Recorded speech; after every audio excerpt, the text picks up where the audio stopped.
Oh man, we're gonna get two announcements, one when it begins and one when it ends. That's less than ideal, but that's the only way this thing is gonna work. Oh, did I forget to change the thumbnail? I think I did. Hold on, let me fix that. Yeah, it's still Rare Hours Online. Hold on. Let me fix the thumbnail. Go to the thumbnails. People that are showing up, they're gonna be like, that's the wrong thumbnail, and I'm gonna say, I know. I'm working on it. Um, but I guess I'm just gonna throw this in streaming and recording because it'll go on the thing later. What, huh? The love of my life is in the background. That is the wrong thing. It's the wrong... It's not what I wanted to send. I thought I hit copy on the thing. No, I didn't. I just hit close. I do that constantly. There we go. Okay, now we're here. Hey, it's the wrong thumbnail. Thanks, Mopac. Hey, Pat. Hey, Sherry. April 20th. I mean, is it... Pat. Don't make me... Don't make me do something that you're gonna regret. Okay? Okay, I recall saying that this area was gonna level out. We were gonna get a relatively low gradient all the way up to here. Which, if I remember right... Yeah, so... Stop sniffing my feet! We're gonna have a variety of gradients on this thing. I just don't know. Yeah, so 67, and then over here this is 58. Okay, so we're much higher. Even if we go up at 0.1%, we are so much higher. And which is fine, because we've got to actually duck in here so we can squeeze through this little zone here. Totally not playing Hearts of Iron as Oregon. I keep seeing stuff on the Hearts of Iron subreddit about the nation divided or whatever the mod is called. It's like that sounds funny, but you know, what is this route? This is the same route we've been working on. This is Tolbrent. Speaking of which, I need to switch over to the route layer before I screw something up. And meanwhile, I'm going to check to make sure I haven't screwed something up. Okay, we haven't. Track condition, terrible. We're gonna have to set all the track conditions. Okay, reset to default. Oh, is that... This is... Default track condition. Apply. Which I guess just 50, right? We're gonna have to go through and set all the track conditions. This is not gonna be great. Yeah, this is version 0.3 point whatever. Okay, yeah, that's 50%. That's 0.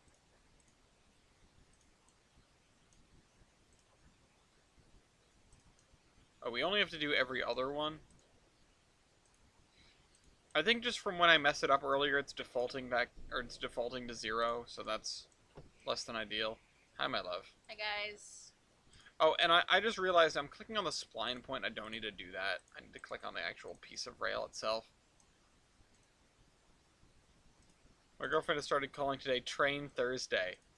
Oh, no, I hope I'm not infringing on your love life as much as I'm infringing on my own. Oh, shut up. What? Oh, my Sims is going. Your Sims is going? You're just gonna sniff me? What do I smell like? Don't answer that. Office. Yeah? Yeah. Oh my god, look, I'm wearing my office socks that I got. I was gonna ask if I smelled like paper, based on that I smell like The Office. Joke's on you, I have no love. That's a lot of damage. Emotional damage. Yeah. I'm just... Now I have to fix all of these, because they're all the wrong track quality.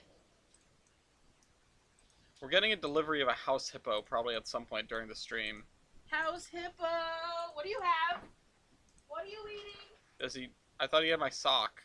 No, he's like toilet paper. That's gross. Why am I doing this? Why am I not... Why did I not... May I ask what a house hippo is? House hippo is a gray pit bull. Because she sort of looks like a hippo. What? You guys will see her probably.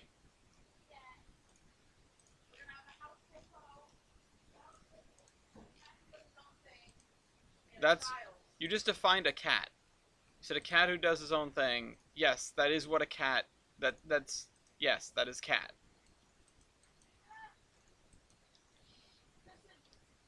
The route is missing more than 4 assets in my version anyway. 2 house hippos. Aww. Short line. Although one is part white. See, that's a house hippo and a house cow. House cow. Okay, we need to get a move on with the construction here. We need to smooth this edge before we do anything else, though. So, back to the old techniques. And I'm going to want more sensitivity than that, and probably more radius than that. We just want to make this smooth. We don't really want a lot of variation here. We don't need to have a lot of variation. How big is our route going to be? It's going to be big. It's going to be real big. It'd be a Great Dane. Great Danes. Just sort of okay Dane. A not so great Dane. Not so great dog and cat if you want to sleep. Because apparently Gloria was being attacked all night by the cat. And I was having all of my space infringed upon, and I did not sleep very much. So if I just check out of the middle of the stream, I know we're starting like almost an hour late, but if I just check out of the middle of the stream, then that's why, because I am gonna be tired. I don't feel it yet, but I know I'll get there. Communist Oregon. Ah, regular Oregon. I'm just should I be able to look through my truck window when it's sitting down? Oh, that's a big dog. You know, something I feel like is almost underrated when it comes to building embankments is that you see an embankment, and I feel like in your head, or at least in my head, you think, oh, there must be like a little dip in the landscape that the embankment is bridging across. But that's not necessarily true. You could have a rise that is steeper than the tracks can reasonably do, or than you want them to do. And you throw down an embankment so that you can bring that rise out a little more. And that is basically what's going to happen here. I'm sort of on the fence with a lot of this stuff, and I realize that a lot of it, you sort of have to accept that at some point the track will be perfectly on the ground, at least as a transitionary point between a cut and a fill, but it's like the layers of abstraction and layers of randomness that I'm having trouble making real and having trouble getting over, where I can not do that, or I don't have to do that. Because, well, let's put it this way. I have had that same dilemma with making the card packs for Locomotive Versus for the trading cards. And I got all my envelopes in today, so those will be going out, like I said, probably in the next 2 weeks or so. Part of it is going to be sorting all the packs out for the people that get them, and part of it's going to be doing just the run to the post office, and etc. etc. I was working on them. Oh no. Well, take your shoe off and step around until you find it. If you drop a screw on the floor. Works even better with nails and thumbtacks. Yeah, but... Okay. You'll find it. Unpleasantly. Yeah, I mean, who's to say? That's right, we have this contour line here that we need to abide by. I do think I wanted to do terrain tracks up to it, but I'm thinking about this and wondering if I can do something else for this section specifically, because the gradient is so little. And I know I talked about terrain tracks being the ideal on a low gradient, but I'm just wondering if there's something else I can do. Because how steady is a gradient like that going to be anyway? I mean, honestly, it's kind of unrealistic that we don't have, or that this area is so flat, and we don't have more rivers that are going through it, and we don't have more, more variation where the gradient is. But I think the thing to counter that is the fact that we're bad at building normal sized land masses or reasonably sized land masses, just as it is, because we're not because of the sheer scale, because we're not equipped to use What the that. fuck happened? What? My computer just like blinked off. Oh yeah, I think the lights flickered. I don't know. Did your computer shut off? No, because I have the backup battery. I don't know. Maybe a house is gonna burn down again. I hope the fuck not. See, I don't know what to do here exactly when it comes to. Yeah, that's strange. It's not unfortunate. I hope we didn't lose too much. No, we just started. It's okay. We Um, need to put Lafayette's big banner on. Yeah, tomorrow is Lafayette's birthday. For those curious, Tomorrow's Lafayette's first birthday! he's turning 1 year old. Pupper! He's the best 1 year old pupper. Hi, good boy. Come here. Come here. He's like, no, I don't want to be picked up. He knows when I call him over to me while I'm working on the computer, it means I'm going to scoop him up and put him on my lap. So, he doesn't want that. Anyway, in the meantime, Gloria found a Volvo that they want to buy. The guy still sent that back to me. Yeah, I don't think I'm gonna hear back from him. I don't know. It might be a while. I mean, you could always sweeten the pot a little bit, but I don't know how much you want to offer him. $1,100 is pretty good, but it does need work. There are two kinds of need work when it comes to buying a used car. Oh, if it needs work, maybe there are three kinds, but the first one is the obvious, like, oh, it needs work. It doesn't run right now. There's something broken on it, and it's just going to be a problem. It's like, okay, it needs work. But the other kind, which I feel like is I don't know if it's just not thought about particularly much, but just the oh, something's broken. You know, something small is an issue that needs to be resolved, but it's fine otherwise. Ooh, 2,000 Volvo sedan. Hmm. For 1,800. Gotta wonder what's wrong with that. Oh, there's an S70. Those are nice. It doesn't have a thing for the gas cap. Oh no, the horror. It doesn't have a door. Ah, that's an easy fix. Just gotta get the part. Serious buyers only. With trade. What is he got in there? He's just chewing on something. What is he not doing? Okay, I am a little bit flummoxed at this because of how slight the gradient is. But I do want to make sure it's always flat, you know? I want to make sure it stays flat. And we figured out how to use very, very low displacements to make some of this work. And... What? Want me to read it to you? You're welcome to. It says 2000 Volvo S70 has problems, but good enough to bring, where you want. You can push 80, to 110 on the highway, no problem. Wheels don't shake. Steering wheel doesn't shake. I'm giving full details, please. Everything about the car, serious buyers only. Front left coil is a little bent, but no serious damage at all. You still drive perfectly fine. All Nope. windows and doors work besides rear right door. It doesn't lock, but it does Oh, lock. gosh darn it. Forgot that. That is unfixable. It does not undo What? when you do this ground thing. So now I've got to repaste it. Just put brand new blinker lights and covers. Just put brand new O2 sensor, no check engine light.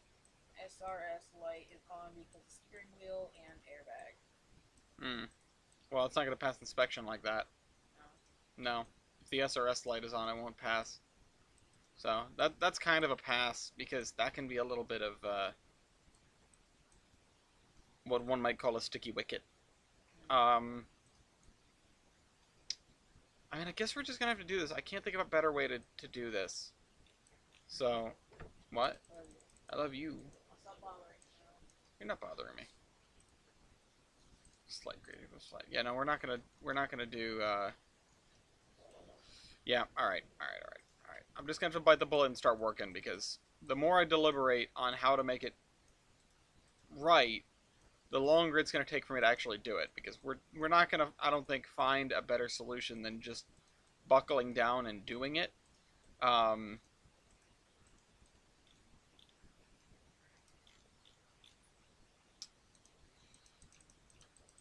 so where is our edge? I'm thinking right about here.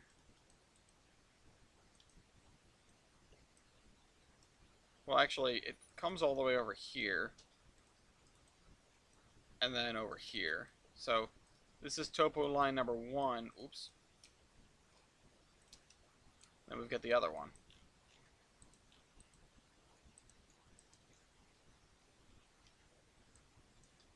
We can actually pull this point to like there. That's a little more accurate to what we're dealing with here. This whole area we're going to end up doing more by hand, so it's not a big deal if it doesn't get done right now. But either way, let's start. One space in between them because with the 5-meter grid, it's too granular. You know, previously when doing terraining on a 5-meter grid was actually a lot of trouble. What I like to do was make everything in 10-meter grid and then switch over tiles to 5-meter grid that I was laying track on because it would make the embankments and cuts look better. And if you're trying to save a little bit of processing power and a little bit of headache, then you can do that too. I actually do recommend it. It's a decent solution because farther away from the track, your terrain doesn't have to be as granular. It doesn't have to look as good. You could go whole hog, but even I'm not doing that so much, and I didn't do it in the rest of the route in terms of terrain work anyway. And I'm not doing it here, really, despite the fact that it is all 5-meter grid. I'm not spending, tons and tons of time making sure all of the terrain looks good.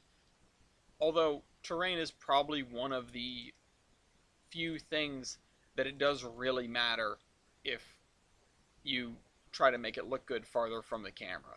If you have the little scenery details and little villages like Adams that are far away that a normal user of the route may never even really look at.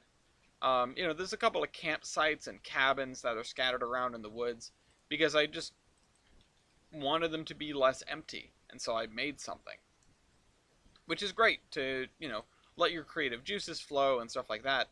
But it also takes a lot of time. It also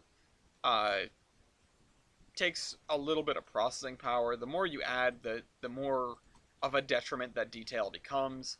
And while you might not ever add enough ancillary detail like that to cause a route to cross the line between usable and unusable for most PCs, I know there are some lower end folks among us, and I was one of them for a long time, and still kind of am, despite the fact that I can run this route and stream it.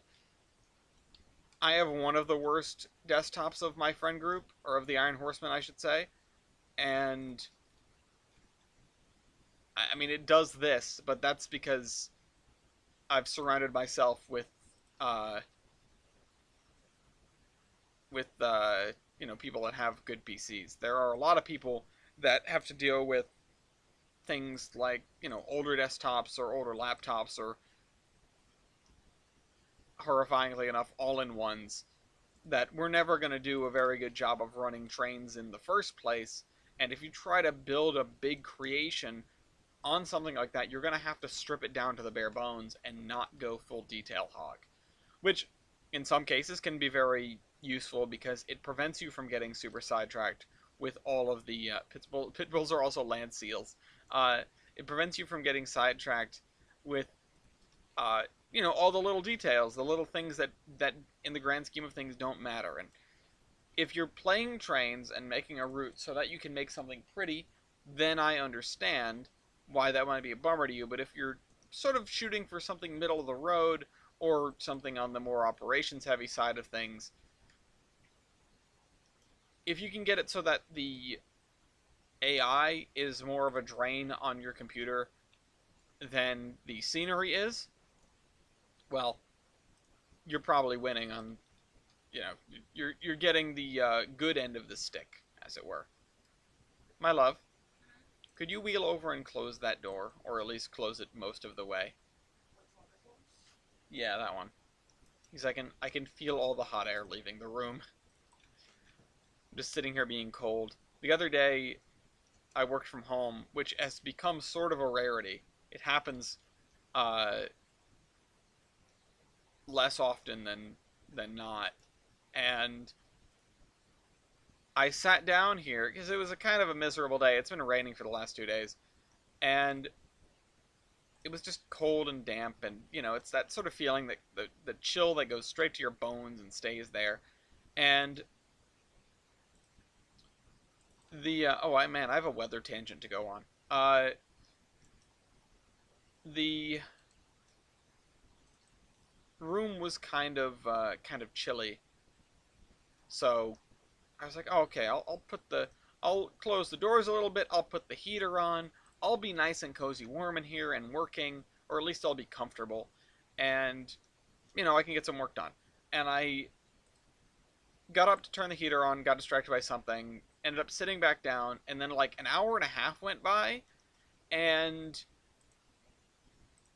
I was cold. And I sort of looked up and went, wait a minute, I never turned the heater on.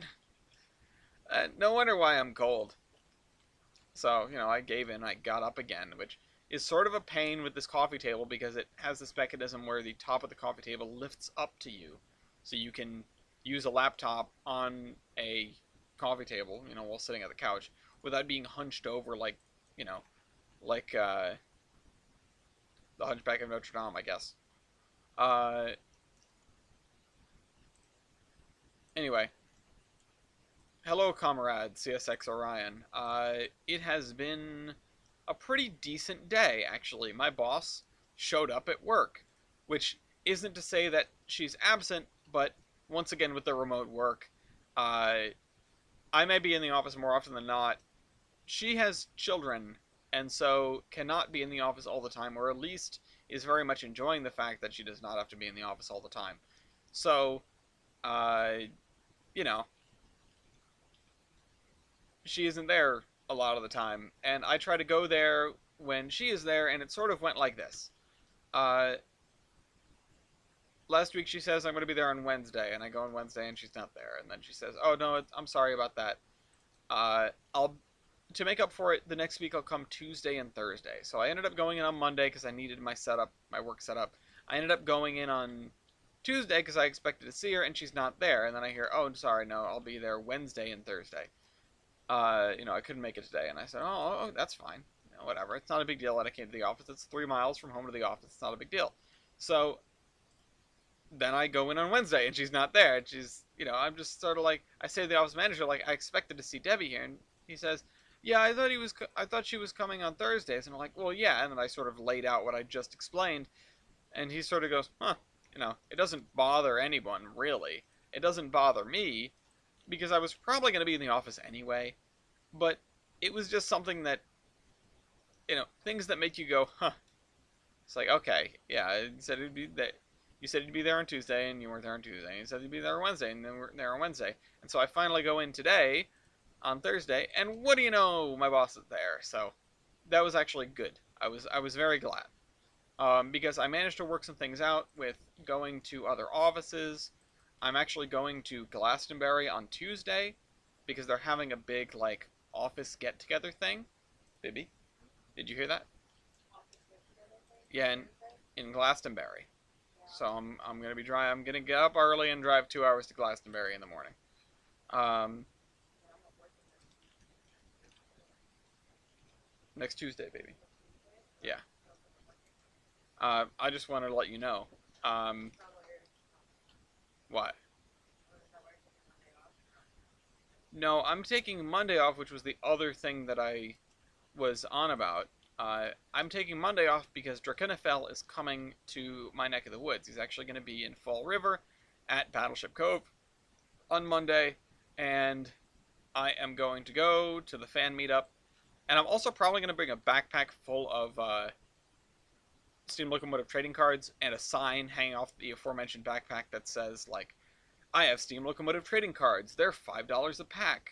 Do you want one? Hit me up. Just tap me on the shoulder and say, hey, I'd like some steam locomotive trading cards, please. And I will sell them to you.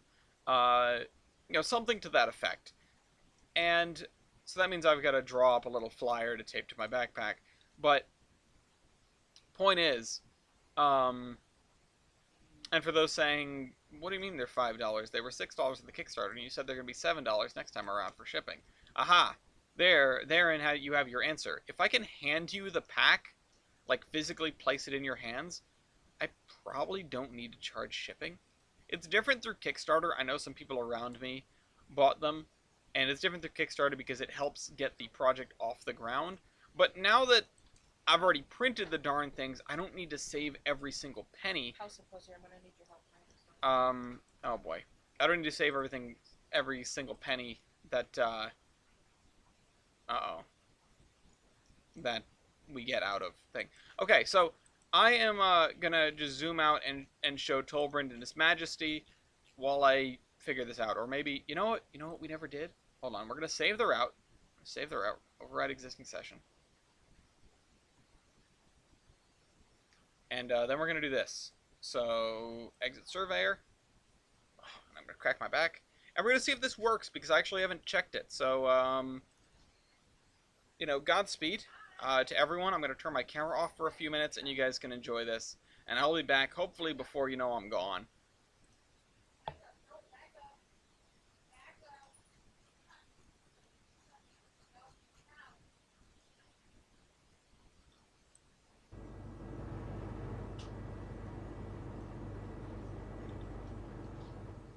I can't help but notice it's not the right time. Hold on. I'll be right there.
Alright, I know I left you hanging for a second, but I want to fix one thing first.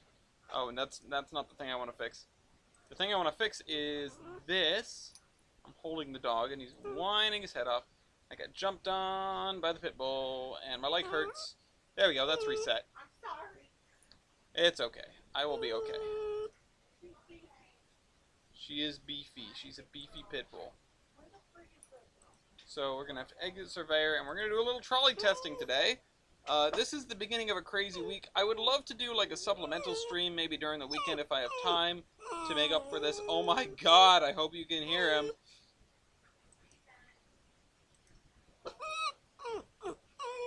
Land seal. Concurrent viewers too. Yeah, that makes sense. Nobody wants to see this thing. Did it not set the time? Why didn't it set the time? Why is it set to 11:45? Quick drive didn't trigger. Hold on. Something's not right here. Oh my god. Lafayette is just... He's losing it. Oh yeah, he's in my lap. He's losing it. I wish you guys could see this. Oh wait, you guys could if I said the thing, but I'm holding onto the dog with one hand. He's like, I wanna see best friend. I wanna see new best friend. I wanna see new best friend. Oh my god. Lafayette, chill out. I have to just hold him. I need to hold him over thin air so he doesn't lose it. Here's the thing. That's the issue. It's the quick drive rule, which I think it doesn't recognize anymore. So I need to set it as, I need to remove the quick drive rule. And I need to, oh my god. I need to add, oh my god, you guys. Startup options, right? Startup options. So edit this, set time to 5 a.m. with a rate of 1x. You don't need to show the endgame help. Derailment realism to arcade. Whether to clear with no changeability. Control methods ask user default units and driver. Okay, let's try that. Save that. Oh my god, he's losing it. Because he cannot get to the... He can't get to the thing. I swear to god, I'm not torturing him. He's just freaking out. Here, hold on, I'll do this.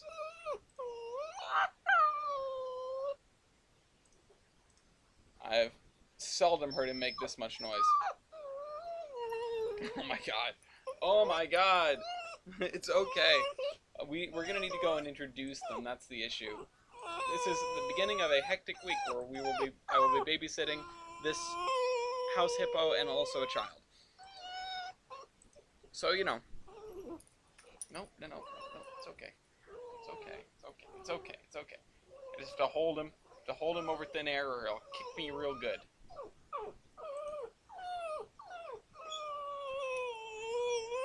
Look at this. Look at this poor thing. Oh my god, I haven't seen that pop up in a long time. But it looks like it's nighttime, so there's that. Oh, what? It just kicked us out of... It just kicked us out of control? So that's... Okay, hold on. One more thing to fix.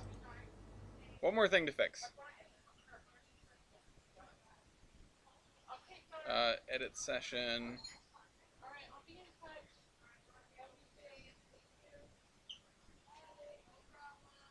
Tornado with the little marker light up top. Alright, hold on. Here we go. It's gonna go crazy. Edit current control method is realistic mode. Hold on. But I guess that doesn't really matter. Hopefully that doesn't... Whoa. Hi, house hippo. She's just smelling him. I can tell. Jaeger, don't get horny. He can't give you babies. You're fixed anyways. Hey, be nice. Be nice, Lafayette. Well, I don't think he's gonna jump down now. Hey, Jaeger. Hey, my chair! My poor chair. Alright, Hi, come on, let's go Jaeger. give you some water. Hi, Jaeger. Come You on. can take them outside. She just went out before they came. Yeah, but just to let them interact, not in the house. It wants to get down there so bad. You want to show the people the house hippo? Or you stop the stream? It's Laffy, not the pit bull. Yeah. I don't really have a good way to show house hippo. Okay. I can't show house hippo. Yeah, well, you're not gonna pick her up, so. Yeah, not with my bad back. Okay, well, we'll be back after these messages of Tram.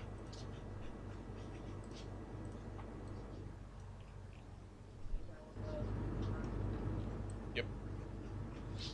Hi, Jaeger. Hi, mamas. I should probably turn my mic off also.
wow, sure, a lot of interesting things have happened. Oh man, okay, so there's only one person left, and nothing has happened because this won't leave until 5:42 because I'm dumb. So I thought it was gonna just go. I should have set it to 5:30 or something. I did not see the rotating thunderstorm, but all right, we need to get back to work here. So I'm just gonna pop off of this. I am that one person. Hi, Pat. Are you at work or are you at home? I should have said to everybody just check back in 20 minutes. Um, because this is where we're at. You keep expecting that train to move and it doesn't move, and I feel bad for setting people up like that. Okay. But I hope people watching the VOD are just gonna skip ahead a few minutes and notice that I'm here. The dogs are getting along. They've been playing outside. We're gonna edit session, and we're gonna go back to laying terrain tracks. I mean, what else are you gonna do? Okay.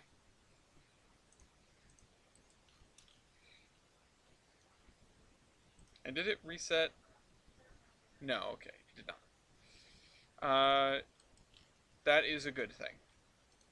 And I should probably be setting it to 5:30. The other thing is, maybe every command should begin with a timer command, so that no matter what you set the time to, things will work okay. The the wait for time command will activate as long as as long as it's within 4 hours. There were two people. I stayed as well. Ah, I see. It just refreshed itself, and it was like, oh no, two people. Uh, it always undersells how many viewers the stream has. Also, now I have my wet jacket on. This is gonna get uncomfortable fast. And the heater is still on in here, but the doors are wide open, and I'm just wasting electricity. Which the computer does as decent of a job of a heater, but I mean, I guess that's just an excuse for me to run Tolbrand all the time. Um, the other sort of missing link here is I have no clue where the cat is. It's my one day off. That sucks. 6 days a week. What are your shifts? How long are your shifts, Pat? It seems like you're always at work, but maybe you're just always at work whenever I'm paying attention. But, oh, Gloria's advertising the podcast. For the record, if you haven't checked out the real list, it's on our sister channel, The Iron Horseman. Not The Iron Horseman Chronicles, just The Iron Horseman. The real list is a podcast where Gloria and I review movies that we've watched. Specifically, we have a long list of movies that one of us has seen, and we want to show the other. So they get a selection, then I get a selection, then they get a selection, and so on and so forth. So we've been bouncing back and forth. We've made, I think, 13 episodes so far. The 13th comes out in a couple days. Didn't make 13 a scary movie, which is dumb. But, you know, Caddyshack. Spoilers. Next one's Caddyshack. Morning shift starts at 4. Oh, that's gross. Oh, that's like 10 hours. Other half I'm mostly sleeping. Yeah, I don't blame you. 10 hours at work and then 8 hours of sleep. You don't get a lot of day left. Which it reminds me of when I used to work in Boston, or to bring it back around, when I used to work in Glastonbury. And I like that I can take that 10-minute break in the middle of things and come back and just sort of settle back into the same conversation. It really sets me up for failure in the waking world when other people also want to talk. I love my job, so I'm not... Well, I mean, that's good. I'm glad you love your job. I love my job too, but I still don't do overtime if I can avoid it. You know what else you know what I love more than my job? Not doing my job. Doing something else. Going to Battleship Cove on Monday. Taking PTO. Getting paid to go to Battleship Cove. Man, there will almost certainly be some photos of the dog and the other dog cropping up in the Iron Horseman Discord server. Yes, my love? Do you have another mat like Lafayette has, so I can put underwater Jaeger's waterfall? Because she is Oh. making a mess. Well, here's the thing about the mat that's under Lafayette's bowl. It's just to keep it from sliding around. I would just put a Moppine. Just grab a Moppine out of the drawer. She's very slobbery. Yeah. Like, drinking water or just all the time?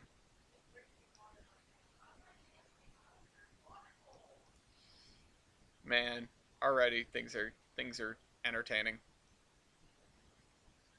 It's gonna be quite a next couple of days. I'm working from home tomorrow. Gloria's going to work, so I'm in charge of the animals and the household for about 5 hours tomorrow. I also have to do some serious cleanup to prepare for the child that will be arriving. And why does this end here? Because it just does. We'll just go. We'll go right to the edge.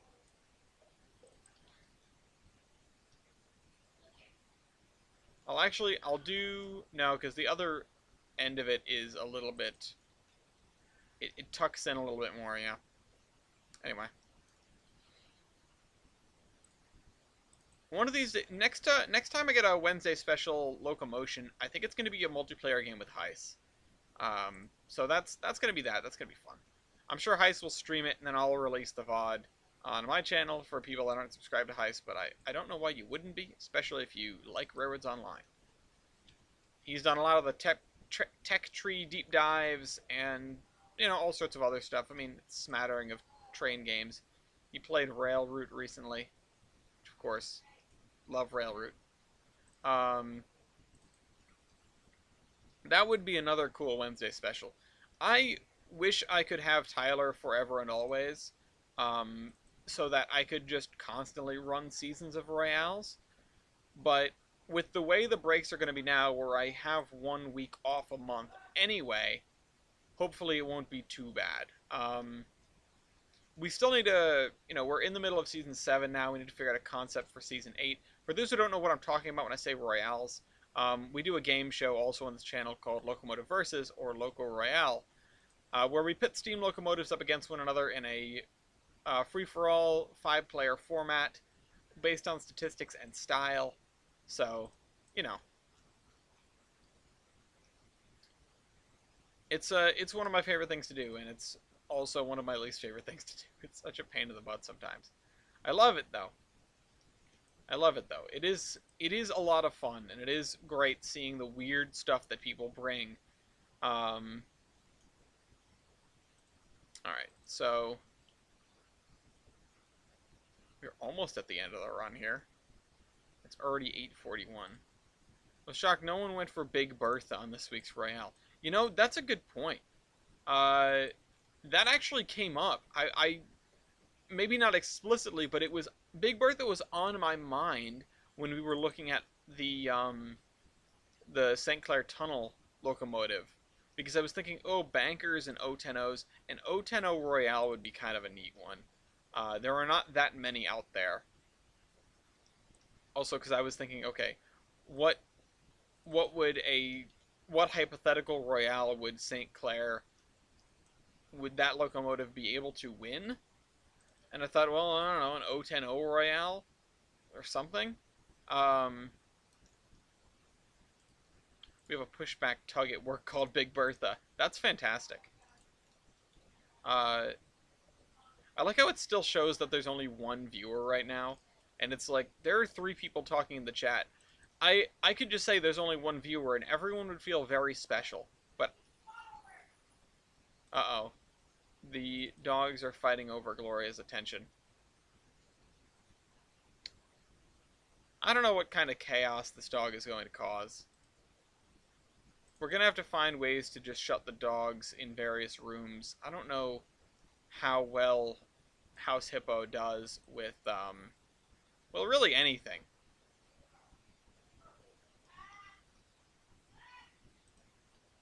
They own cats. You are all special, you're right. I appreciate every one of you.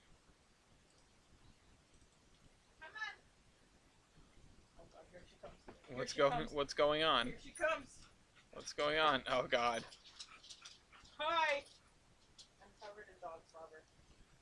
Yeah, That'll happen. Oh, babe, don't forget she sheds like a beast. Yeah, well, we're gonna have to clean the house after this. I know. Look at my pants. Do I have to? I can't tell from here. With my head craned around like that. It's not because my eyesight is deficient. It's just because the way I was looking. Look. Oh my god. What is? Also, you should know that Belinda is on your side, and she also thinks I should go to the eye doctor because I've never been. So, Jaeger. is the cat in there? No.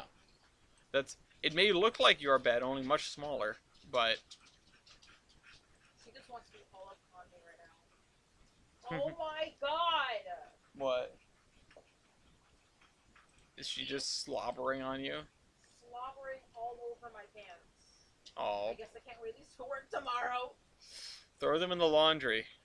I'll do laundry after I get done with this. Well, don't forget to get laundry stuff from upstairs. Well, there's a lot I have to do. That's just one of the things.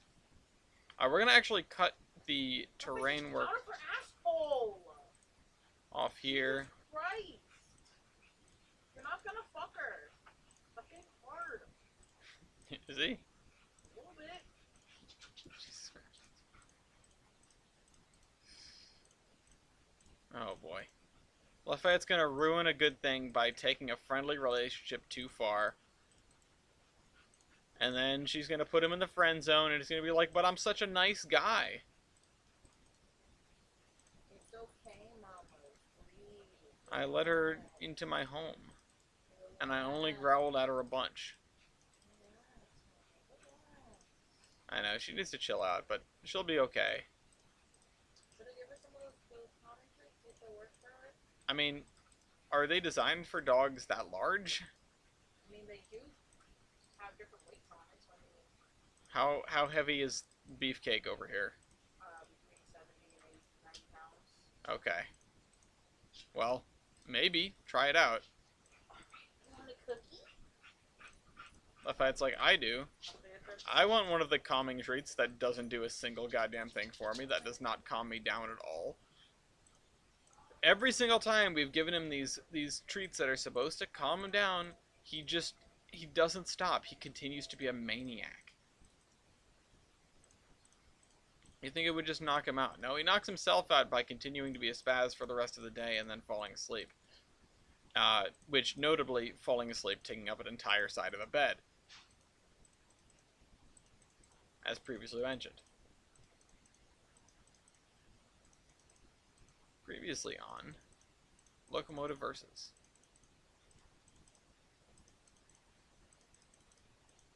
I still chuckle at Locodome, by the way. Every time I think of alternate names for game types of Locomotive Versus or Royale, Locodome is the best thing that I've heard thus far. Not because it's good, but because it's funny. A healer lab makes that just like that. Yeah. Just dogs, man. Dogs that are chill are a godsend. And Lafayette is chill sometimes, but it's like you flip a switch by bringing in another dog and he turns into a maniac. He becomes a menace. And he's that way with the cat now, too. Uh-oh, it turns out Jaeger doesn't want the calming treats. Maybe if Lafayette gets them, maybe they'll work this time. I say, bargaining. It's one of the stages of puppy grief. And it's not like grief for losing one, it's just grief for having one. And this disobedient pupper has no concept of what is his and what is not his. He's not used to sharing, even with the cat. The cat has the cat stuff, and he has his stuff. And they do sometimes share like a sock that's tied into a knot, because that is the best toy that money doesn't buy. Thank you, Pat. That's why I like snakes, they're not noisy. Yeah, fair enough. They are not known to be noisy, that's for sure. Well, except a rattlesnake. I don't know too many people who have a rattlesnake as a pet. But the noisiest snake. Except for I don't know. My ex. That is a joke. For legal reasons, that is a joke. Uh, what kind of dog, Pat? Out of curiosity, you thinking a big dog, small dog? Big dogs are great companions.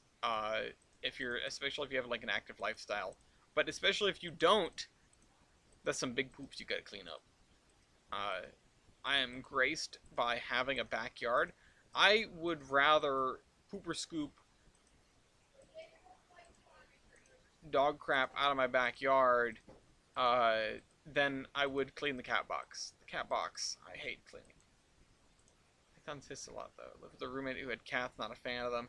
Yeah, I mean, cats have a unique personality among pets in general, I feel. They're the only pet that sort of turns the tables on us humans because they don't act like we are subservient to, they don't act like they are subservient. They don't act like we are part of the unit or the pack or their master or anything. They act like we are their slave. Maybe it's like an Egyptian thing or something, but there's an old parable. Ooh, black lab. Oh, I had a friend who had a black lab growing up. His name was Diesel. He was a bundle of energy and joy. But okay, there's an old parable that says the difference between the dog and a cat is a dog sees their master come home with food for them, take them for walks, provide a roof over their head, clean up after them, everything like that, and the dog thinks, "Wow, what a benevolent dictator. This person must be a god." And a cat sees those same things and thinks, "Wow, I must be a god." Lafayette! Please keep an eye on them. Lafayette!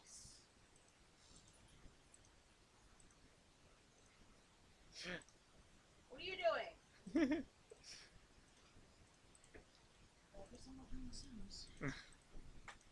I'll be there to help you soon. Each other. Oh.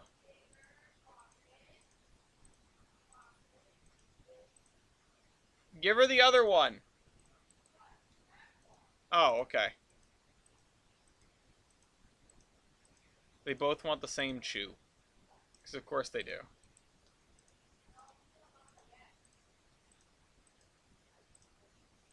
Oh, goodness gracious. They never learn to share. Okay. That's right. I should have... We were at, like, PetSmart or whatever, and I should have thought about getting... Okay, good. Oh, Lafayette has a birthday bone. He has a bone for his birthday, like a big...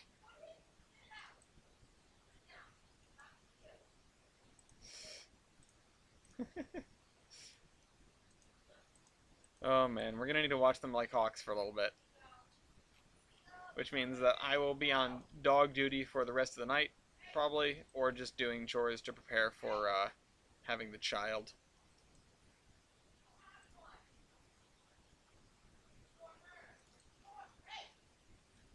Oh boy.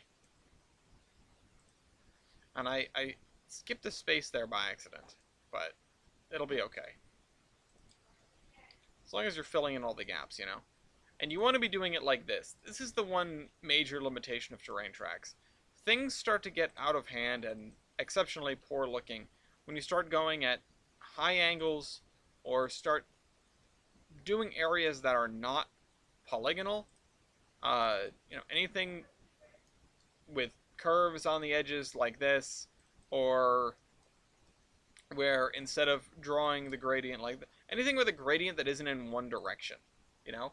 And even, oh shucks, I stopped holding shift to itch my face. Even if you do have a gradient that's in more than one direction and you can set up your terrain tracks properly, they'll look a little better, but you run into issues with the way that the grid works much faster and they become much more apparent. You end up having to go over them again more often. Whereas this, yeah, I could vary it up a little bit, but bottom line, this is going to look passable. Oh, they're fighting over the toy. Ah, yeah, and that's why I needed to fill that in. I naively hoped that it wouldn't be a problem, but once again, the 5 meter grid thwarts me. A mini lab. A mini lab? How big is a mini lab?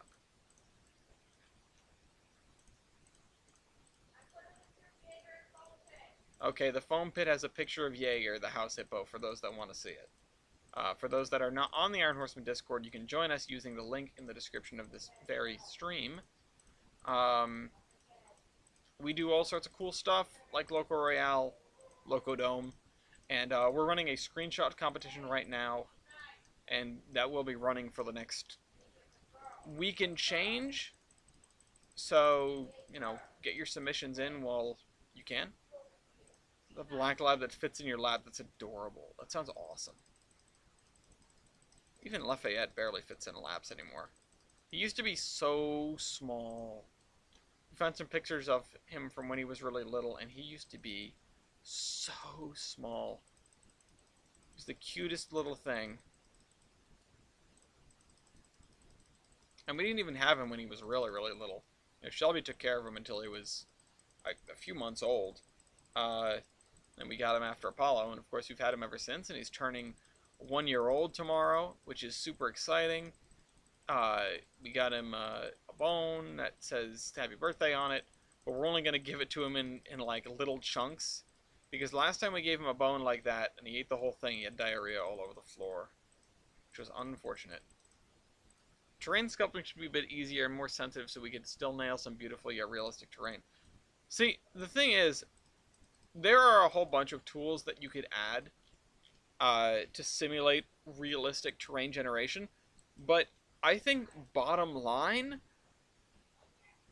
that's not what's going to make the difference, because most people aren't going to use that. Yeah, you could have a lot of cool tools, but for as much effort as those cool tools are,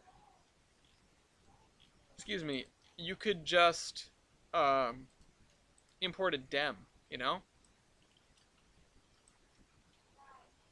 And I know that isn't the solution for everyone, people who want completely freelance terrain, but it is tough to make a set of tools that's both both easy to use and intuitive, and also gets you good results, and is also varied enough that the people that are pros at it can make whatever they want. Uh, that is fairly difficult, probably more difficult than you would expect, because for every layer of detail you want to add, you need to add a layer of complexity. If you don't, you make that level of detail difficult to attain, more difficult than it needs to be. Um, and then if you know what, we're going to have to go along this with the brush tool first.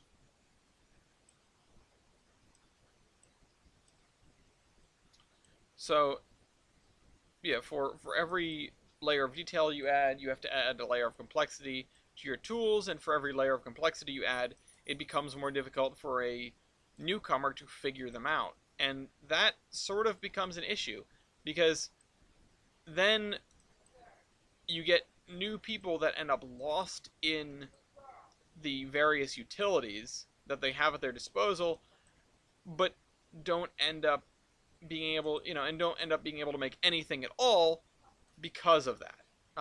It's a tough line to walk, and I think there could be a couple things that would be added, because bottom line is we have some relatively simple terrain tools that are very helpful. Just the things on this panel. You can do a lot with just the things on this panel. Um, but if people are daunted by the tools on the next page, then you know it doesn't really help very much of anybody. There are some people that are going to figure it out, but end of the day,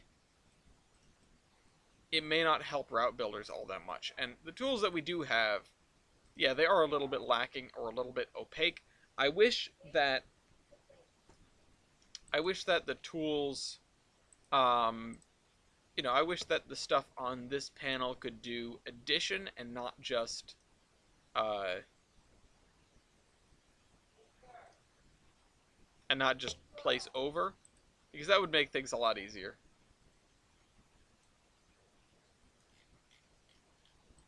But we do have to do something, right? We do have to change this up a little bit, and I think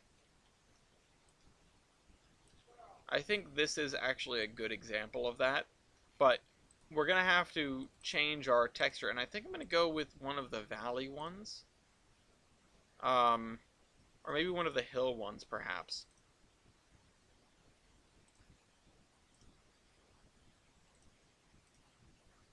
The mountain ones. Yeah, because it's so not sloped. I'm just gonna nudge this 1 pixel off the baseline here.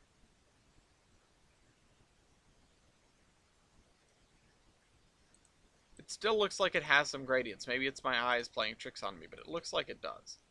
So I'm going to cover this area here. There we go. Okay.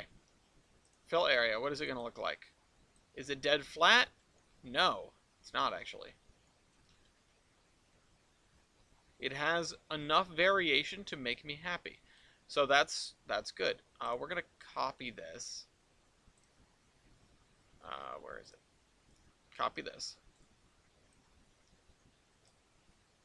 Whew. Sorry for the yawns. I did say that I was tired. Hope I'm not setting anybody off. Okay, so like, oh wait, sorry, it's from right here, isn't it?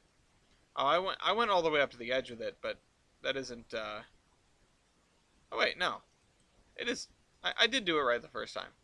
Should be going from this corner. That one's a loose cannon. We're gonna need a bigger room.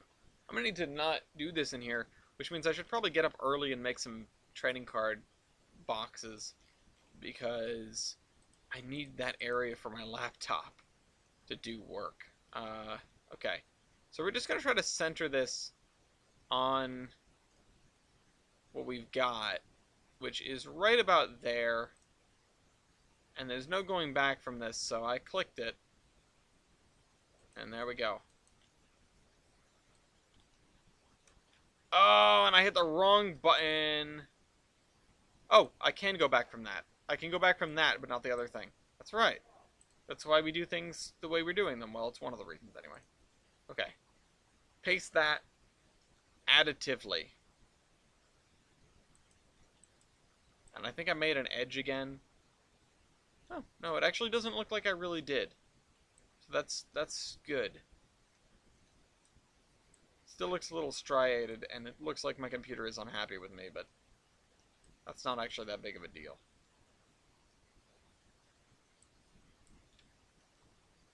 And I think I'm going to take this point right here and build from it and go in that direction. So how high is this? It's 6901. Nice. Get rid of that. We're going to just smooth out the edges, of course. But we're just going to go this way with it. That whole area is not that important because we're going to be, like I said, building some hills over there.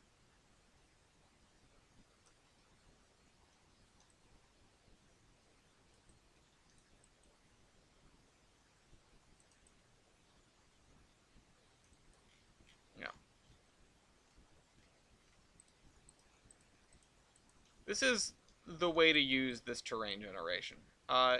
Although, if I want to come back to what it takes to make realistic terrain generation, and by all means, don't take my my statements to mean we should not have more or better tools. I agree that we should have them. We do kind of need them. Uh, it doesn't look like Surveyor 2.0 is bringing any of that stuff to the table, although it would be cool if it did. Um, but bottom line is, I don't know how you add too much more stuff without totally revamping the system instead of just adding more tools, aside from what I've already mentioned. Uh, so yeah, it makes things a little bit difficult, a little bit tricky with your decision making process there, your game making process with, how do I make this not suck? You know? Less bad design requirements or less stupid or whatever the saying is. Um,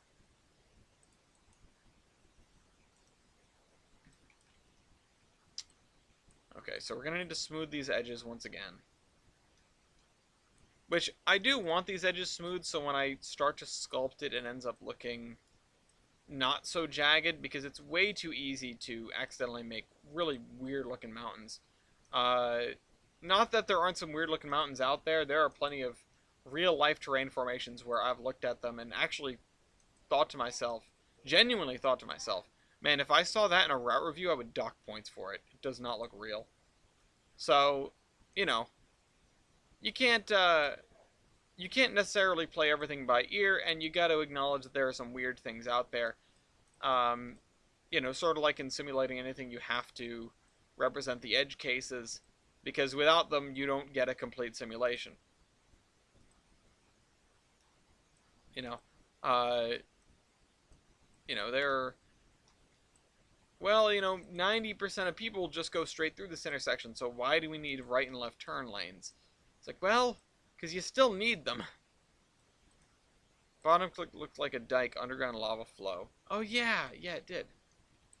I know exactly what you're talking about.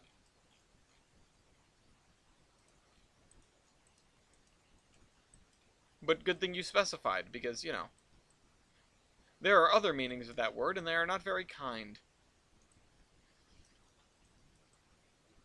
Alright, let's finish this up here. Let's see.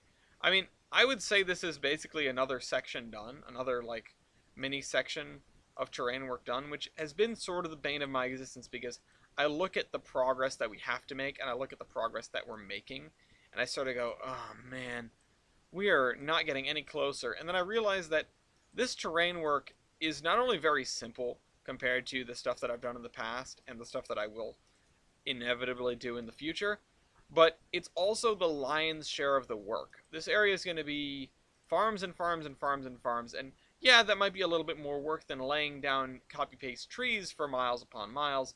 It means that I can set up a couple of ranches, some ranch buildings, and just sort of rearrange them to make it look good, and then just not copy paste it over and over again, but use the same idea, the same trend, uh, repeatedly ish. So, but yeah, I get what you're talking about. Those are actually really spectacular formations sometimes. I was wondering, somebody asked, I believe, about having volcanic activity on the map, or at least old volcanic activity, and I believe I said that that would be up on the other side of the peninsula, but it wouldn't be out of the question to have volcanic influenced geography take a front seat in some locations. Uh, Also, more ability to have some interesting mini scenes. Yeah, that it does allow for that. It adds a little bit more of like the people aspect. There's sort of one bridge I have not yet crossed on Tolbrand, and that's having people, like placing down people. I've placed down plenty of cars. I've placed down like some domestic animals. I've placed down cats. I've placed down a raccoon, I think. I've placed down individual shrubberies. I have not placed down a single human being, and that is kind of deliberate. I just am not. It doesn't jive with me, really, I guess is the best way to put it. We're going to flatten this out just to make this look a little bit better. Let the water flow somewhere, although this is just a divot. Again, we're back to water flow is absolutely king when it comes to terrain work and terrain in general. SimCity 4 has a really good and simple terrain maker, but that probably wouldn't work in a situation like this. But there is one button that makes it all worthwhile, and that is the erode button. And it does what it says on the tin. It causes erosion, which is really, again, not just important, it may well be the most important thing in terms of terrain work, is caring about your erosion and how that made the landscape look. Because if you care about your erosion, you care about your water flows, and if you care about your water flows, you care about the main thing that's influencing the geometry of your terrain and the geology of this area. So the other thing is, I'm noticing that I am sloping stuff in this direction, which is not necessarily a bad thing, but it's not a good thing either. Um, in fact, I would like to build a little river valley in this direction through here.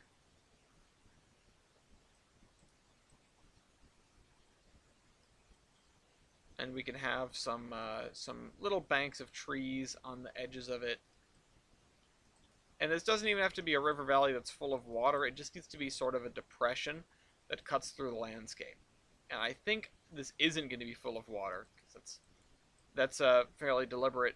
We're only putting rivers in the areas where that I've marked out for rivers, and this would have really no place to go, or, well, no place to come from. So it would just be sort of an outflow. Basically, I'm just trying to make a valley, and I don't want it to look bad, and I don't want it to look weird on the map, which is another thing. Because even if landscape and textures can hide some shoddy terrain work, the map exposes all. So now you can't tell as much that I sort of just went and dug out a little ravine. This will be a little creek, maybe no more than wide a foot, right an inch deep.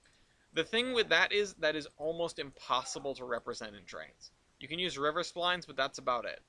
I've avoided using river splines, not because I don't like them, but just because the results they provide are often subpar.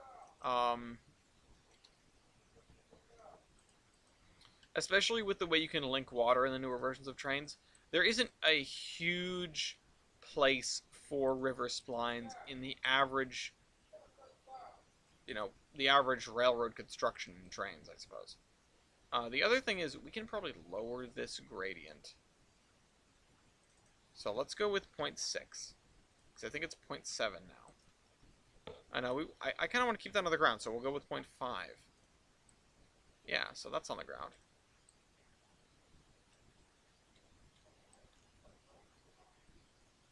And then we can start going up somewhere right here, perhaps?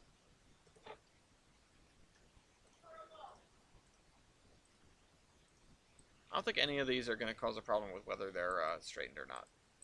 We need to figure out our way through here. I need to delete this terrain track, this contour line.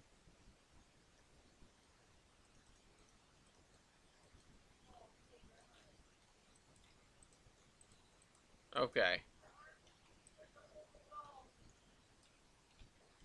Oh my god. This is getting into the area where I would actually like to build my hilly terrain first, before I figure out what's happening next.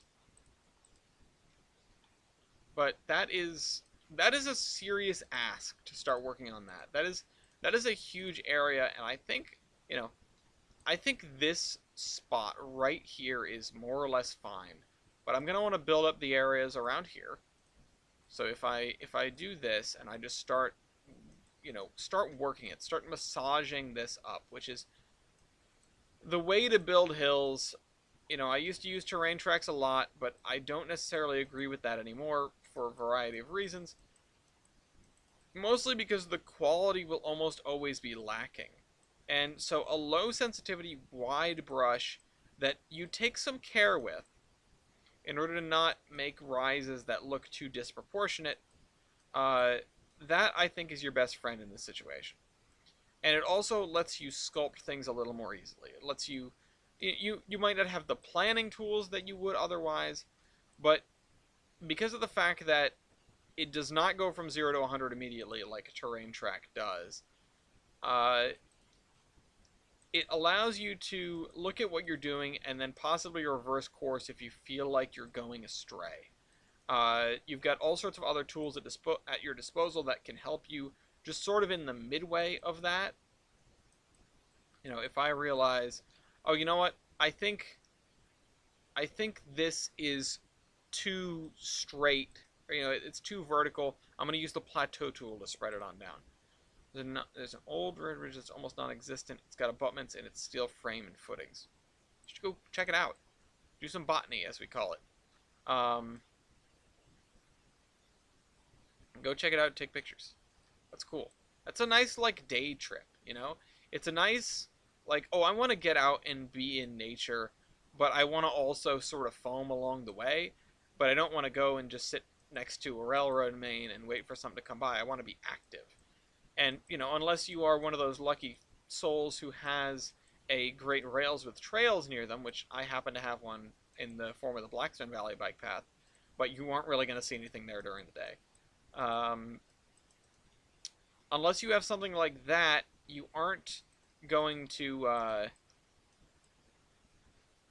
You, there's no point to going somewhere with a rail line, really, most of the time.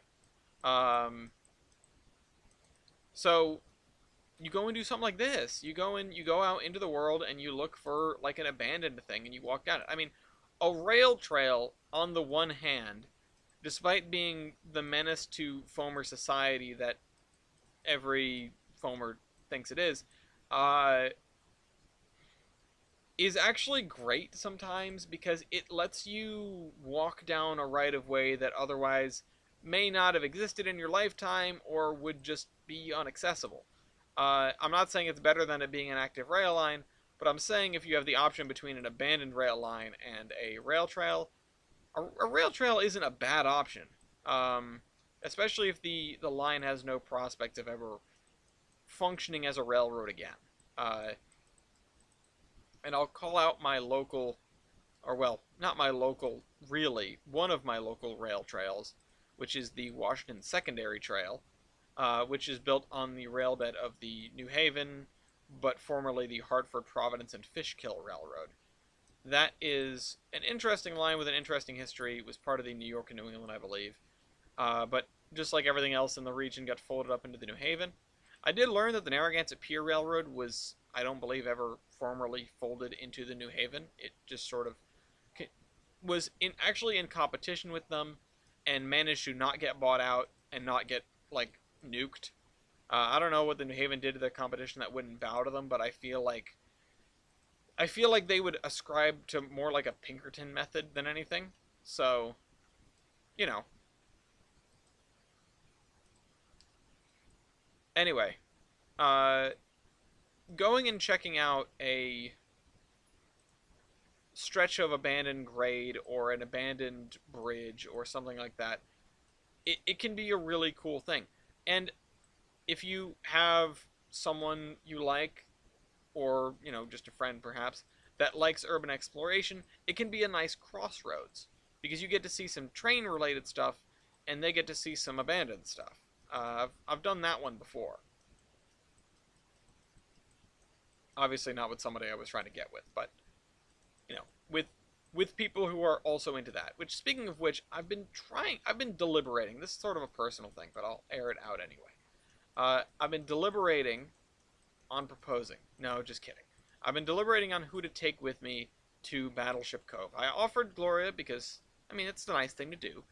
But, she obviously doesn't really care who Drakenfell is. Isn't a huge fan of naval history, although is a history buff in general. And, despite the fact that they said they want to go back to Battleship Cove, probably not the outlet because I'm going to be hanging out with a mob of boat foamers and following Drakenfell around, probably doing a really poor impression of a Q&A. I would think. I have no idea how he handles these meetups. I know that this one is deliberate, but there's another one on his schedule. I think it's the Smithsonian, where on his schedule he has written "Catch me if you can." So, clearly, not only is this kind of a game to him in some respects, but clearly that says to me that some of the other ones are going to be a little bit more formalized. I need to remember where the meetup is, but of course I've got a few days to figure that out. It's on the USS Massachusetts somewhere, but as a previous Horseman trip showed, it is damned easy to lose someone on a battleship, even if half of it is inaccessible. What do you know? It's big. Um, so yeah, I don't know who to take. I mean, I'm supposed to be setting things up with my high school buddy, who just got married, went to his wedding. That was a really cool thing.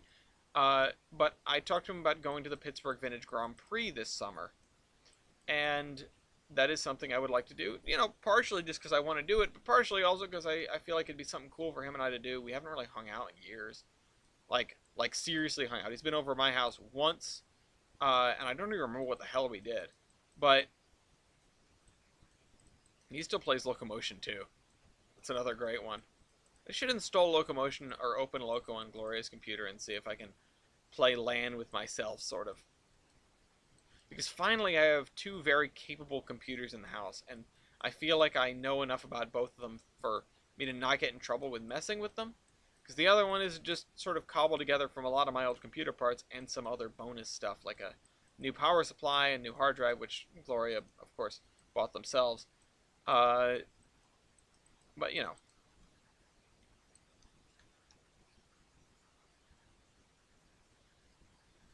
Okay. So yeah, this is what I'm talking about. Now, the only issue with what I'm doing here is that you can still see the backside of the other tiles from here.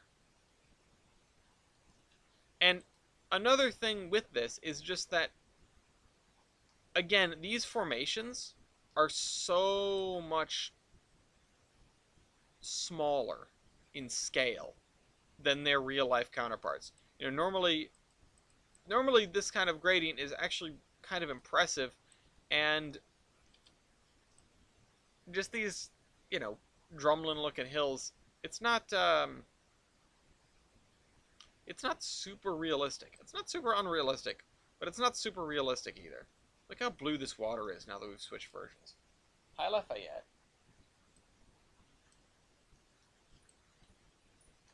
I'm just admiring this area now.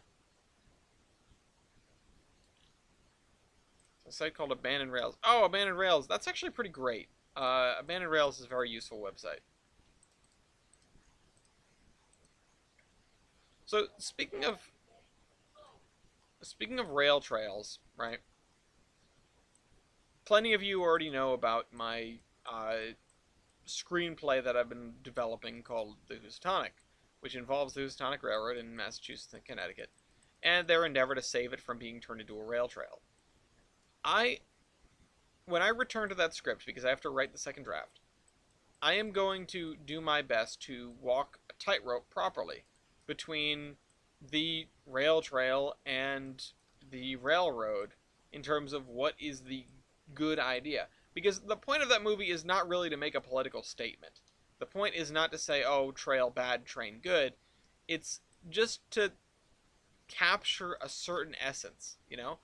In the Titfield Thunderbolt, it is relatively easy to acknowledge and have the bus as the bad guy. I mean, who likes the bus? People tolerate the bus. When I take the bus, I'm not excited to take the bus, but, you know, I do it because it's an easy way to get from point A to point B that doesn't involve me driving my own car. Uh, so, you know, there are not too many qualms with painting the ruthless bus people, you know, the ruthless bus company as the bad guy. It's not that hard, and it's not really gonna ruffle anybody's feathers, because on the one hand you'll have most people saying, yeah, the bus, they're the bad guy, look at them, they're taking over the place. Obviously they're antagonists for more than being just the bus company, but, you know, I hope my point is being made. Even the people that like the bus are probably going to say, yeah, that's what railroaders think of us. That sort of thing. I don't see too many people getting offended by Titfield Thunderbolt's portrayal of its antagonists. Um, However, the rail trail,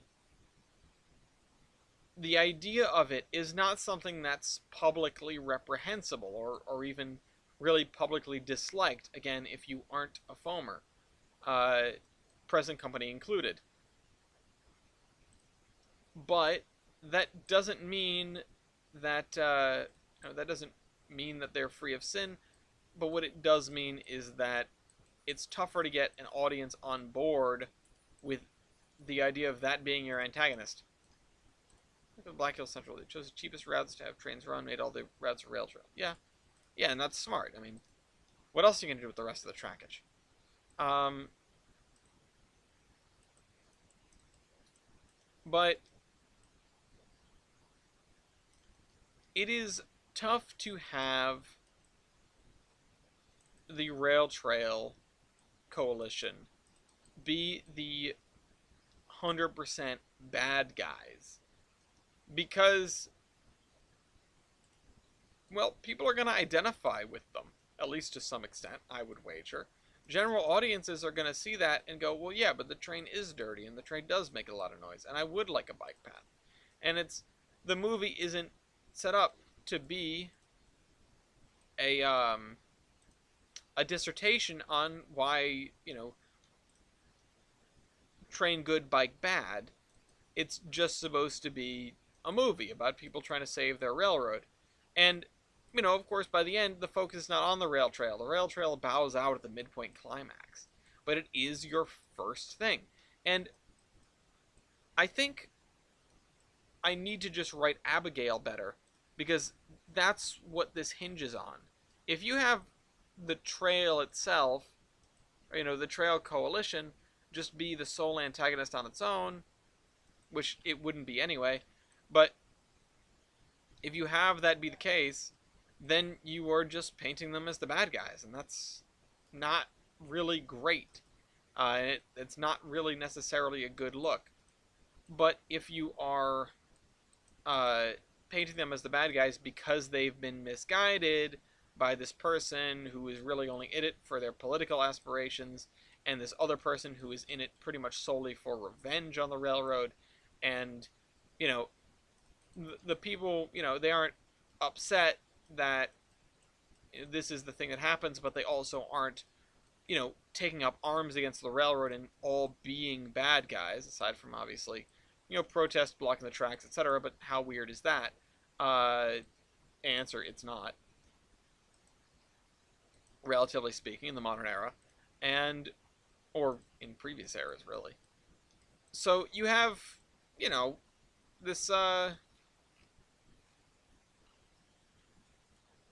you have this tightrope that I think I have to walk. Um, in order to make sure the blame is laid squarely at the feet of Abigail and not at the trail as a concept or the people who support it as a group, because again, I don't want people to feel off put. At the same time, would it be a bad thing if it makes people think about, well, what is the train doing for me? What could the train do for me?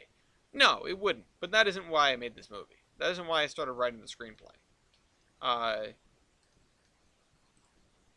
if I wanted to do that, it would not be the same film at all. Not even close. Uh, I don't know what it would look like if that was my goal, but it would not look like the Housatonic script that exists today. It would probably be much more on the personal side of it, much more on the drama side of it, and much less on the action side of it, and a lot of a lot of plot stuff that exists in the draft as it stands wouldn't, because it has nothing to do with the rail trail. Like I said, the trail bows out at the midpoint climax. It's no longer the antagonist. Abigail even gets a redemption arc. Spoilers. Um, but, you know,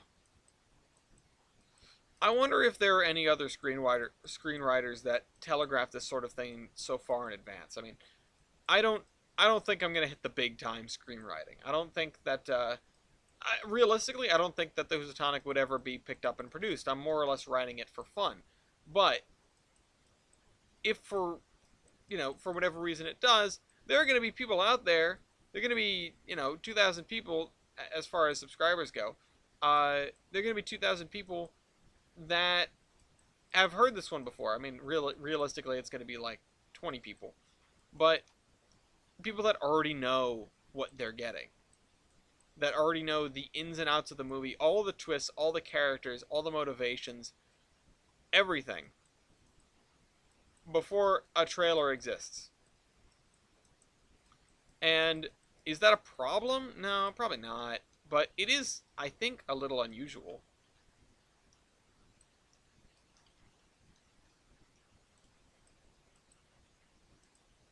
So, it's my 2 cents, I guess.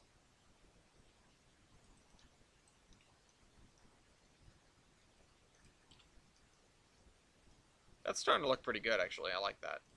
What about static displays? What about static displays? I like static displays. They're better than, engine not existing. I would take a New Haven i5 on static display over, no New Haven i5s every day of the week. So I'm not going to complain about a static display because at least it's display, at least it exists. There are plenty of people that get nothing. I mean, my state has not a single locomotive on any sort of display. So, what are you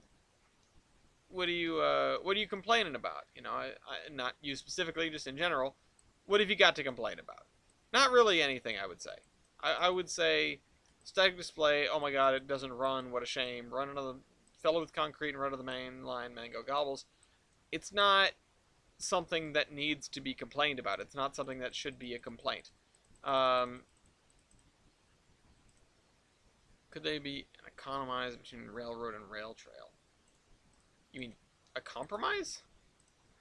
I uh, we're talking up different trees here. I think. I don't. Yeah. Okay. There you go. I don't think that one really has anything to do with the other. If it was the choice between a rail line that could be reactivated and a locomotive on static display from that rail line and a trail, I would probably just pick the rail line because, yes, the history of a locomotive on static display is nice. It's nice to have that. But at the end of the day, a rail line has more utility than being a piece of history. And that is one of the reasons. That is one of the reasons why rail trails come under fire. Is because too often, folks tend to feel like it's pulling the trigger too early, or pulling the trigger without enough evidence, or pulling the trigger in a misguided notion of trying to make an area better by providing bike access, when the thing that would make the area infinitely better is a commuter train. And that is one of those things. Because we use roads for most everything. And yes, if you allow, or if you afford better bike infrastructure, yeah, you can get some cyclists off of the road, or out of their cars onto a bike path, off of the road, or would-be cyclists, I suppose, into bikes instead of cars, or cyclists that are already cycling off of the road, like I said. You can have these things with a bike path. That's not bad. But your average, at least in America, your average American is more likely to take public transit to work, as long as that public transit's not, God forbid, a bus.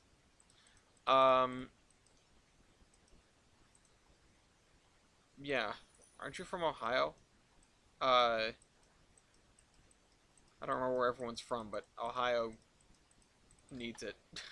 uh, just to say, even whether you are or you aren't, someone's getting in trouble out there. So,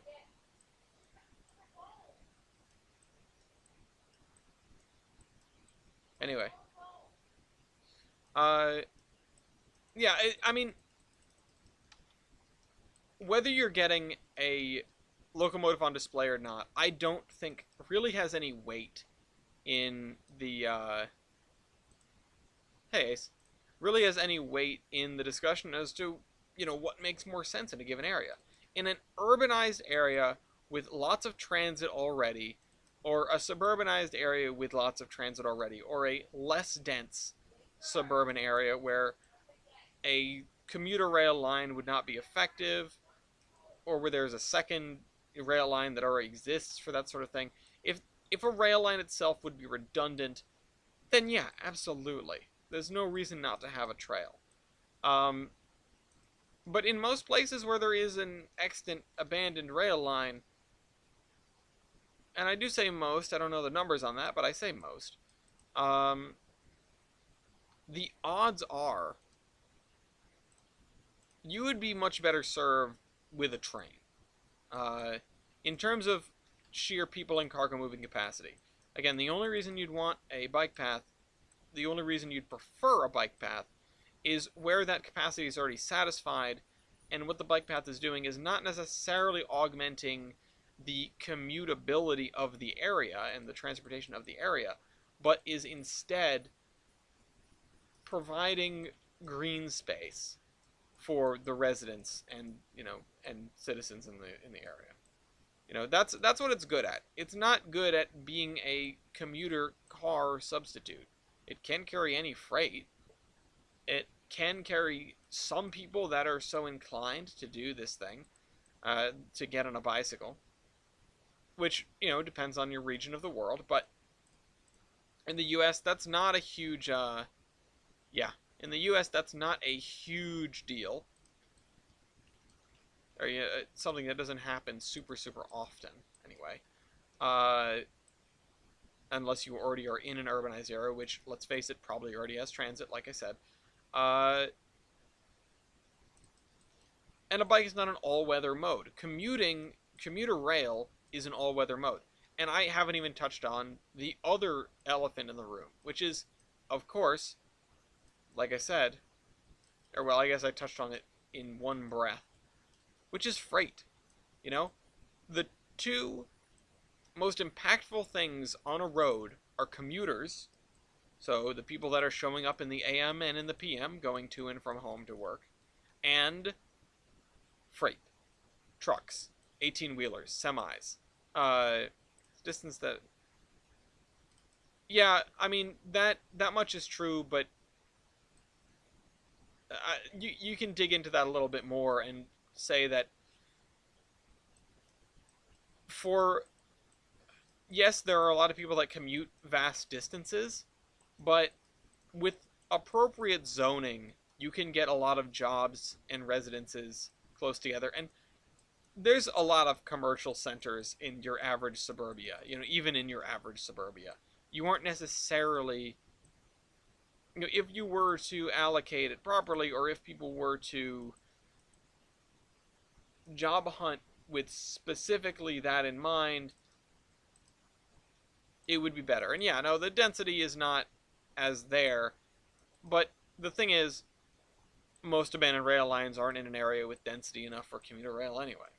Uh, but I keep saying commuter rail. I could also be talking about regional rail or longer distance services. You know, there's a lot of facets as to why a rail line might be abandoned, and not all of them have to do with population density.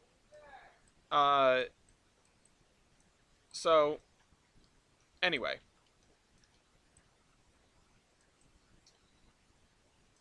if you can get commuters into another mode of transit, and if you can get trucks off the road, you have won. You've won traffic. You've beat it. And yeah, induced demand is a son of a gun, because yeah, you're going to make commuting easier for people and it's going to take less time. So people will find jobs further away because they can commute to them in the same amount of time. But, you know, that's at the end of the day, what you've done is you've given more people more mobility. Sure, the induced demand might mean that at the end of the day, your level of service doesn't change very much. But what does change is the amount of people you're funneling through that area. Because in general, while the level of service may not have changed that much, you have changed people's commutes for the better. You've changed people's ability to get to their destinations for the better. You know, while the overall average delay of vehicles on a roadway might not go down, the trip of the commuter that passed through that roadway before and after the change will probably be less. The reason that induced demand happens is because obviously you've like I said, you've made things easier. More people can funnel themselves through a roadway because let's say that it takes 30 minutes. A commute on a given road takes 30 minutes, and it can support X amount of cars because, well, that's the limitations of the road before it starts to clog and it makes commutes too long that people don't want to use it. I mean, remember that that's what's changing people's minds. Yes, people will sit in exorbitant amounts of traffic just to get where they want to go. But at the end of the day, if you end up lowering that commute to 30 minutes and you have the same amount you lower that commute to 20 minutes and you have the same amount of cars using it, the cars are going to backfill until it's 30 minutes again. But now you have more cars passing the section of road over the same span of time. So, what can you conclude? Well, you can conclude that it takes each car less time to get over that section of road. So, you know, you've done something, and that something is you've lowered commute times at the end of the day. Or else induced demand wouldn't have happened. Maybe I have a fatal flaw, lack of misunderstanding with how induced demand works, but just talking out of my tuchus, that makes sense to me. More likely out of yeah. Well, with the way some people drive, it sometimes would make sense to drive a Sherman tank instead of a bike. You're certainly a lot safer. Um, and you'd probably drive, wherever you wanted. What are the cops going to do? You have a tank. Lafayette, what are you doing? You better be doing good. You better be being good over there. I hope he's got his bone or something. He's not just pissing on stuff. So stick him in his crate again. Oh, I know. You do what you do. You drive a tank to work casually. You can pick one up at your local Volvo dealership. Uh, anyway, where if Ace is still here, I have somewhere over there the forms for requesting photographs from the Rare Museum of Pennsylvania. I need to send them in an email. I need to sit down and write that email. I hopefully will do it over the weekend. I'm literally in a tank and you're not. Get out of the tank. You're not my dad. I am your dad. Get out of the tank. Might be one of my favorite videos on the internet. I know I say that a lot, but it may well be. Okay, so we have some hills, and we have this, and we will have farms in all this area. And yeah, this area is still a little lumpy for farms, but this is New England and Eastern farming, so, I mean, make of it what you will. I didn't really mean to do that in this area here. I don't trust him.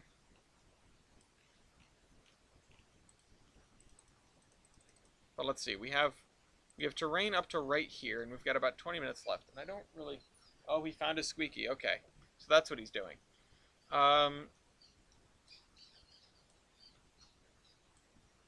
I wonder if that's going to draw the attention of the house hippo.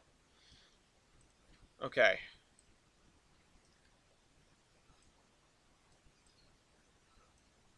Yeah, sometimes you can never quite get the sensitivity right. The other thing is, with this area here, I need to be building up to something higher, so I think I'm going to take another plateau right at this level, and we will just work on this. English farming with larger roads. Yeah, exactly.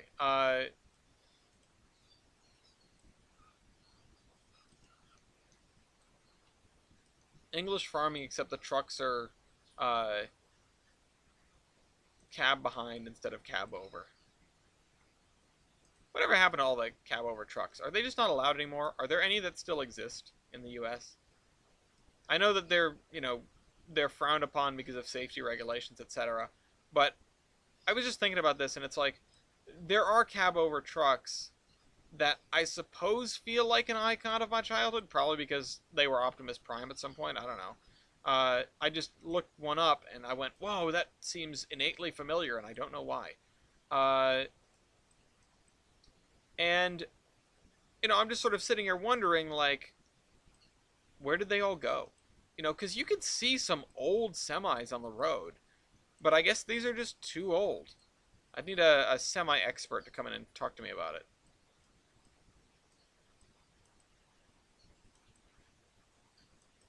The other thing that the tank thing reminded me of was a very old meme that was like, I want a tank. Well, then get one.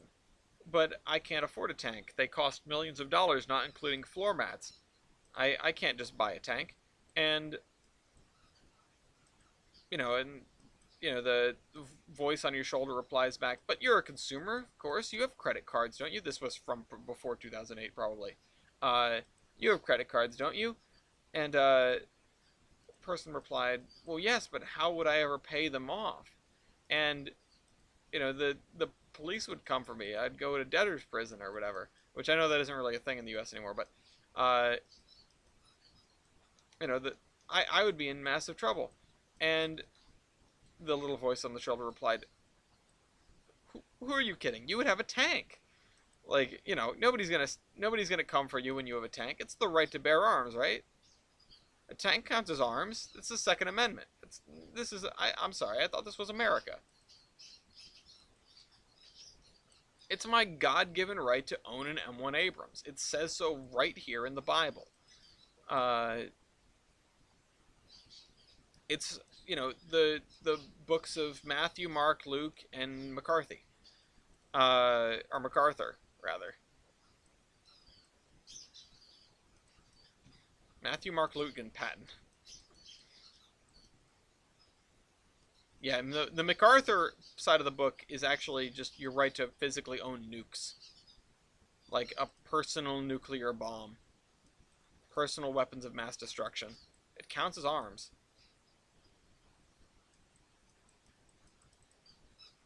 Still around just under private ownership, old Freightliners, Kenworths, and Peterbilts. Oh, fair enough.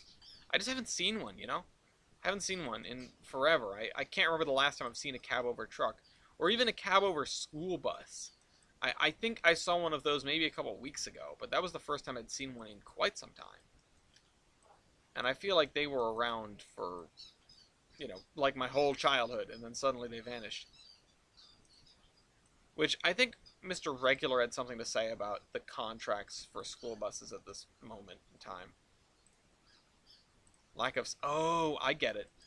So what you're telling me is you can fit a bigger engine in a semi that's not cab over, or a more functional engine because you can do maintenance on it more easily, which that makes a lot of sense. That obviously makes a lot of sense, and it's something that occurred to me when I was looking at cab overs. Just a cursory glance at cab overs, sort of the same thing with like a mid-engine car. The engine's like under the floorboards. You want to do maintenance on that? Okay, good job taking the seats out. But that's the sort of thing where, oh boy.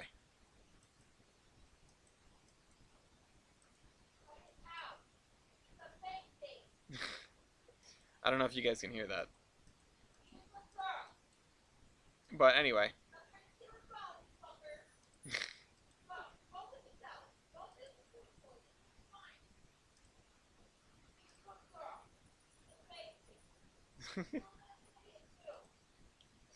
Oh man, I hope you guys can hear that. Jaeger's being yelled at for barking at Lafayette, and being instructed that Lafayette is an idiot, and you need to just grin and bear it. Uh, but Lafayette needs to stop trying to steal Jaeger's bone.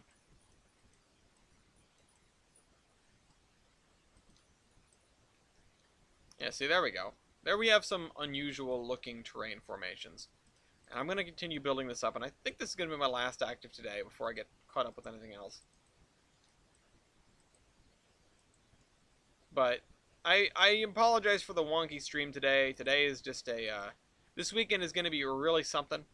So hopefully the podcast will be on time. Hopefully nothing else bad will happen.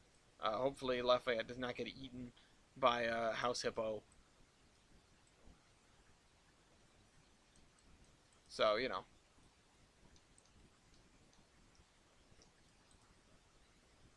Should have my cousin Jenny over. She loves hippos.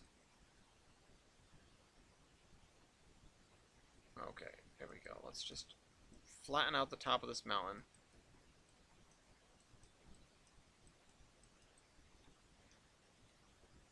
There we go. That's a big old hill. It's like Potter's Hill or something.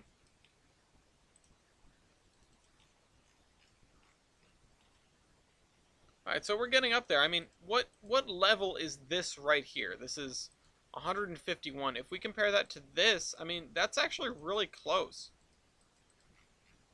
Let's go over here. I mean, look. This is 114, 118. Yeah, it's shorter, but that kind of tracks. Yep. Let's shut Lafayette in here. Or put up the baby gate. But we've got this looking like you poked the inside of a chocolate lava cake out. Yeah, I've got 10 minutes or so. Oh man, I could use some water though. I mean, what can we do? I don't really want to continue from here right now. I know that I probably should be filling this out with plateau. At least like this area. That will probably make less work for me in the long run.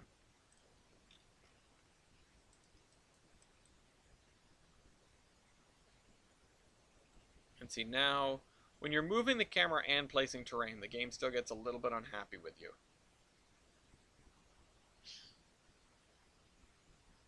Oh boy, Squeaky Toy's back. Hey, you know, such is life. Everything comes at you at once. We've had it too good for too long. I mean, I've been starting most of these at 7:30 or so. Some of them have gone a little bit longer than that.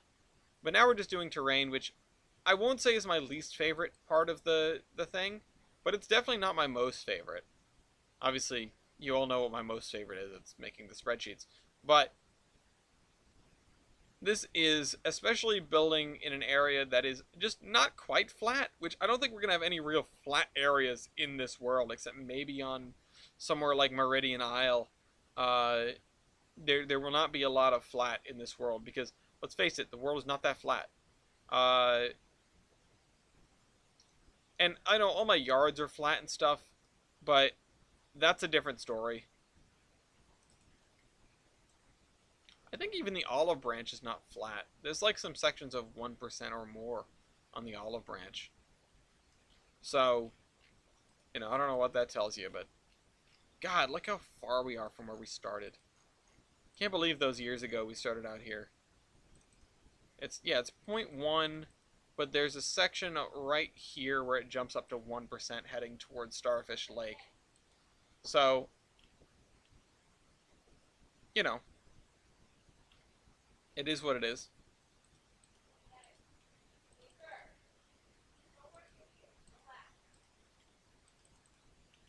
I can't believe what we've built here.